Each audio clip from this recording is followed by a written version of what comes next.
ನಮ್ಮ ದೇಶದ ಹಣಕಾಸು ಸಚಿವರು ಲೋಕಸಭೆಯಲ್ಲಿ ಮಾತನಾಡ್ತಾರೆ, ರೂಪಾಯಿ ಮೌಲ್ಯ ಕುಸಿತಾ ಇದೆ, ಡಾಲರ್ 95 ರೂಪಾಯಿಗೆ ಏರ್ತಾ ಇದೆ ಅಂತಂದ್ರೆ ಅವ್ರು ಹೇಳುವಂತಹ ವಿಚಾರ ಏನು ಗೊತ್ತಾ?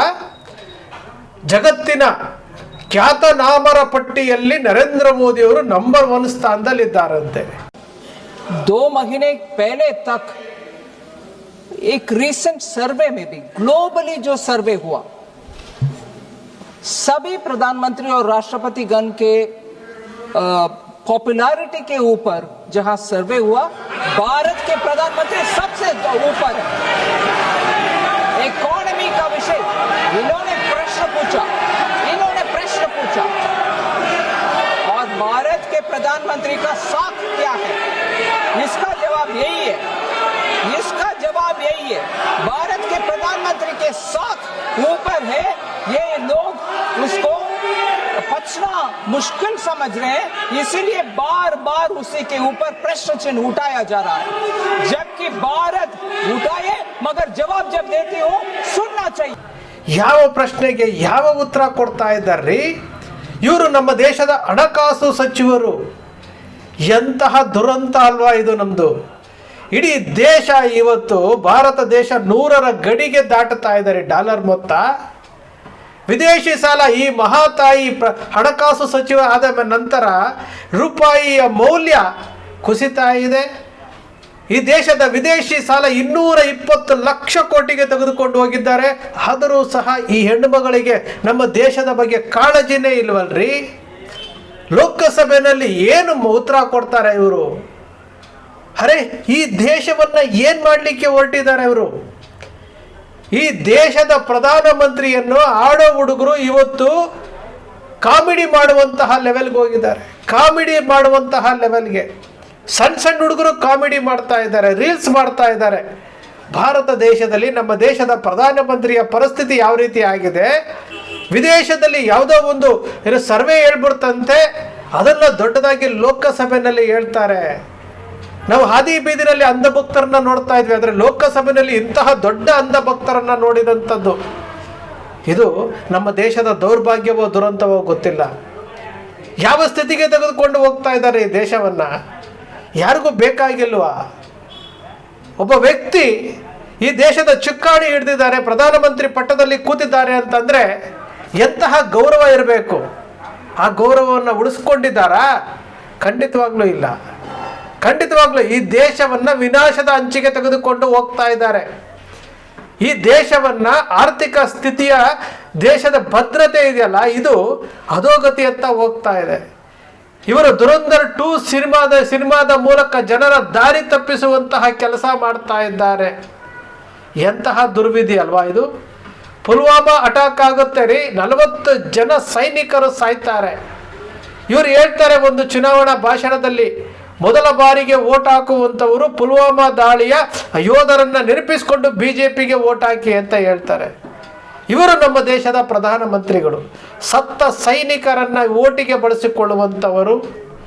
ಪೆಹಲ್ಗಾಮ್ನಲ್ಲಿ ಜೀವ ಕಳ್ಕೊಂಡಂಥವರಿಗೆ ಆಪರೇಷನ್ ಸಿಂಧೂರ ಅಂತ ಇಟ್ಟುಬಿಟ್ಟು, ಭಾವನಾತ್ಮಕವಾಗಿ ಇಟ್ಟುಬಿಟ್ಟು ಪಾಕಿಸ್ತಾನವನ್ನು ಹೊಡೆದು ನಿಲ್ಲಿಸ್ಬಿಟ್ಟೆ. ನಮ್ಮ ಚಕ್ರವರ್ತಿ ಸೂಲಿಬೆಲೆ ಹೇಳ್ತಿದ್ದಲ್ಲ, 4 ಭಾಗ ಆಗೋಯ್ತು ಪಾಕಿಸ್ತಾನ ಅಂತ ಹೇಳ್ತಿದ್ದಲ್ಲ, 4 ಭಾಗ ಆಗೋಯ್ತಂತೆ. ಪಾಕಿಸ್ತಾನದಲ್ಲಿ ಹೋಗಿ ಇಸ್ಲಾಮಾಬಾದಲ್ಲಿ ಟೀ ಕುಡಿತಾರಂತೆ. ಎಂತಹ ಮಾತುಗಳ್ರಿ! ಇಂತಹ ಸುಳ್ಳುಗಳನ್ನು ಹೇಳಿ ಹೇಳಿ ಹೇಳಿ ಇಡೀ ದೇಶವನ್ನೇ ಇವತ್ತು ವಿನಾಶದತ್ತಿಗೆ ತೆಗೆದುಕೊಂಡು ಹೋಗ್ತಾ ಇದ್ದಾರಲ್ಲ. ಯಾವ ಮಾಧ್ಯಮಗಳು ಸಹ ನಿರ್ಮಲಾ ಸೀತಾರಾಮನ್ ಅವರನ್ನ ಪ್ರಶ್ನೆ ಮಾಡೋದಿಲ್ಲ, ಈ ದೇಶದ ಪ್ರಧಾನಮಂತ್ರಿಯನ್ನ ಪ್ರಶ್ನೆ ಮಾಡೋದಿಲ್ಲ. ಯಾಕೆಂದ್ರೆ ಇವರೆಲ್ಲರೂ ಸಹ ಅವರ ಗುಲಾಮರಾಗಿದ್ದಾರೆ. ಇವರು ಯಾರಿಗೂ ಸಹ ದೇಶ ಬೇಕಾಗಿಲ್ಲ ರೀ. 95 ರೂಪಾಯಿಗೆ ಹೋಗಿದ್ದಾರೆ ಡಾಲರ್ ಇವತ್ತು, 95 ರೂಪಾಯಿ. ಇನ್ನು 5 ರೂಪಾಯಿ ಹೋಗ್ಬಿಟ್ರೆ 100 ರೂಪಾಯಿ ಶತಕವನ್ನ ಸಿಡಿಸಿ ಅಬ್ಕೆ ಬಾರ್ 400 ಪಾರ್ ಅಂತಿದ್ರಲ್ಲ, ಅಬ್ಕೆ ಬಾರ್ 100 ಪಾರ್ ಅಂತ ಹೇಳ್ಬಿಟ್ಟು ಡಾಲರ್ನ ಮೊತ್ತ 100 ರೂಪಾಯಿ ಮಾಡಿ ಸಂಭ್ರಮಾಚರಣೆ ಮಾಡ್ತಾರೆ. ಮನೆಗೆ ಹೋಗಿ ನಾವು 100 ರೂಪಾಯಿ ಡಾಲರ್ನ ವ್ಯಾಲ್ಯೂವನ್ನು ಹೆಚ್ಚಿದ್ದೀವಿ ಅಂತ ಹೇಳ್ತಾರೆ. ಇದೇ ನಿರ್ಮಲಾ ಸೀತಾರಾಮನ್ ಅವರು ಹೇಳಿಲ್ವಾ, ಡಾಲರ್ ಬಲಿಷ್ಠ ಆಗ್ತಾ ಇದೆ ಅಂತೇಳಿ, ರೂಪಾಯಿಯ ನಡುವೆ ಡಾಲರ್ ಬಲಿಷ್ಠ ಆಗ್ತಾ ಇದೆ ಅಂತೆ, ಅದಕ್ಕೋಸ್ಕರ ರೂಪಾಯಿ ಮೌಲ್ಯ ಕುಸಿತಾ ಇದೆಯಂತೆ. ಇಂತಹ ಹಣಕಾಸು ಸಚಿವರನ್ನ ಪಡೆದವರ ಭಾರತೀಯರು ಎಂತಹ ಪುಣ್ಯವಂತರಲ್ವಾ ನಾವು. ಯಾರಿಗೂ ಬಾಯೇ ಇಲ್ವಲ್ರಿ?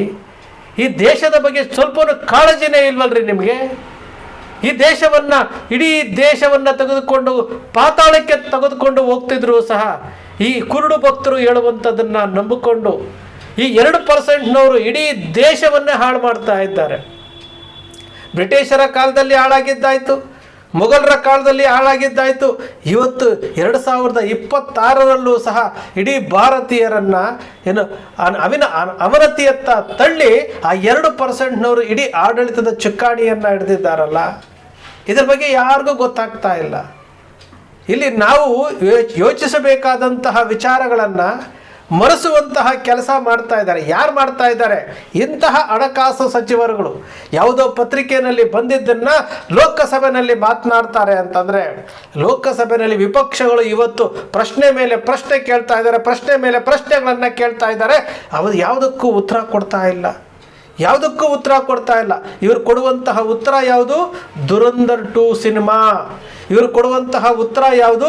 ಯಾವುದೋ ಒಂದು ಪತ್ರಿಕೆಯವರು ವಿಮರ್ಶೆ ಮಾಡಿದ್ದಕ್ಕೆ ನರೇಂದ್ರ ಮೋದಿಯವರು ಟಾಪ್ 1ನಲ್ಲಿದ್ದಾರೆ ಅಂತ ಹೇಳ್ಬಿಟ್ಟು ಈ ದೇಶದ ಹಣಕಾಸು ಸಚಿವರು ಹೇಳ್ತಾರೆ ಅಂತಂದರೆ, ಅದನ್ನು ನೋಡಿ ಅಂಧ ಭಕ್ತರು ಚಪ್ಪಾಳೆ ತಟ್ಕೊಂಡು ಇದನ್ನು ಖುಷಿ ಪಡ್ತಾರೆ ಅಂತಂದರೆ ಯಾವ ಸ್ಥಿತಿಗೆ ನಮ್ಮ ದೇಶವನ್ನು ತೆಗೆದುಕೊಂಡು ಹೋಗ್ತಾ ಇದ್ದಾರೆ. ಅವರ ಮೇಲೆ ಇವರು, ಇವರ ಮೇಲೆ ಅವರು, ಇಬ್ಬರು ಕೆಸರರ ಚಾಟದಲ್ಲಿ ಈ ದೇಶದ ಬಡ ಜನರು ಇವತ್ತು ಬಲಿಯಾಗ್ತಾ ಇದ್ದಾರೆ, ಜೀವನವನ್ನು ಕಳ್ಕೊಳ್ತಾ ಇದ್ದಾರೆ, ಜೀವಗಳನ್ನು ಕಳ್ಕೊಳ್ತಾ ಇದ್ದಾರೆ. ಜೀವನ ಆಗದಂತಹ ಪರಿಸ್ಥಿತಿಗೆ ಮಾತು ತಪ್ಪಿದ್ರೆ ಪಾಕಿಸ್ತಾನ, ಮಾತೆತ್ತಿದ್ರೆ ಚೀನಾ, ಮಾತೆತ್ತಿದ್ರೆ ಅಫ್ಘಾನಿಸ್ತಾನ. ನೀವು ಭಾರತದ ಬಗ್ಗೆ ನೋಡ್ರಿ, ವಿದೇಶಿ ಮ್ಯಾಗ್ಝೀನು ನರೇಂದ್ರ ಮೋದಿಯವ್ರನ್ನ ನಂಬರ್ 1 ಸ್ಥಾನದಲ್ಲಿ ತಗೊಂಡು ಬಂದಿದೆ ಅಂತ ಹೇಳ್ತೀರಲ್ಲ, ಇವತ್ತು ಭಾರತದಲ್ಲಿ ಎಂತೆಂತಹ ಟ್ರೋಲ್ ಮಾಡ್ತಾ ಇದ್ದಾರೆ ಅನ್ನೋದನ್ನು ನೋಡಬೇಕಲ್ವಾ? ಈ ದೇಶದ ಪ್ರಧಾನಮಂತ್ರಿಯನ್ನು ಯಾವ ರೀತಿ ಟ್ರೋಲ್ ಮಾಡ್ತಾ ಇದ್ದಾರೆ ಅಂತ ನೋಡಬೇಕಲ್ಲ. ಅದರ ಬಗ್ಗೆ ನಿರ್ಮಲಾ ಸೀತಾರಾಮನ್ ಅವರು ಮಾತಾಡಬೇಕಲ್ಲ.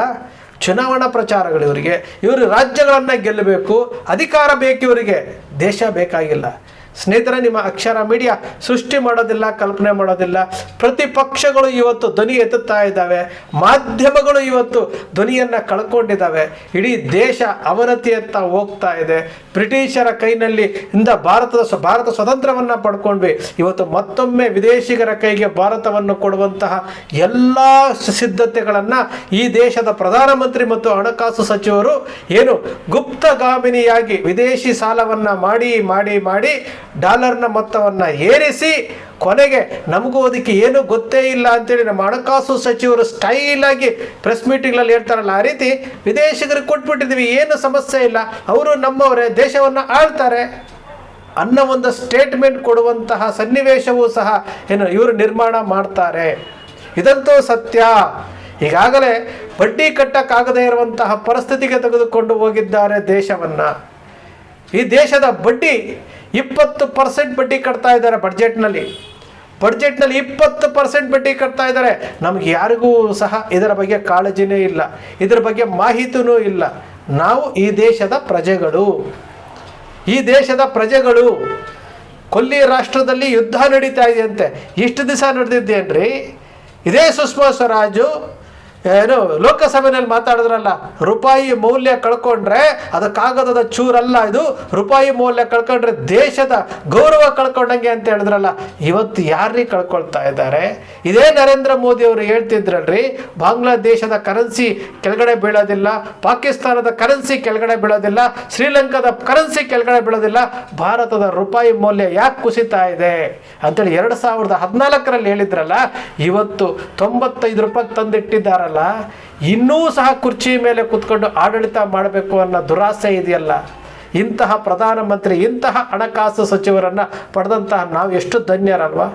ಸ್ನೇಹಿತರೆ, ಅಕ್ಷರ ಮೀಡಿಯಾ ಸೃಷ್ಟಿ ಮಾಡಲ್ಲ, ಕಲ್ಪನೆ ಮಾಡಲ್ಲ, ವಾಸ್ತವದ ವಿಚಾರವನ್ನು ವಿಶ್ಲೇಷಣೆ ಮಾಡುತ್ತೆ. ಅಕ್ಷರ ಮೀಡಿಯಾದ ವಿಶ್ಲೇಷಣೆ ನಿಮ್ಗೆ ಇಷ್ಟ ಆಯಿತು ಅಂದರೆ ಸಬ್ಸ್ಕ್ರೈಬ್ ಆಗಲಿಲ್ಲ ಅಂದರೆ ಸಬ್ಸ್ಕ್ರೈಬ್ ಮಾಡ್ಕೊಳ್ಳಿ, ಪಕ್ಕದಲ್ಲಿ ಕಾಣುವಂಥ ಬೆಲ್ ಐಕಾನ್ ಪ್ರೆಸ್ ಮಾಡಿ, ಶೇರ್ ಮಾಡಿ, ಪ್ರೋತ್ಸಾಹ ನೀಡಿ.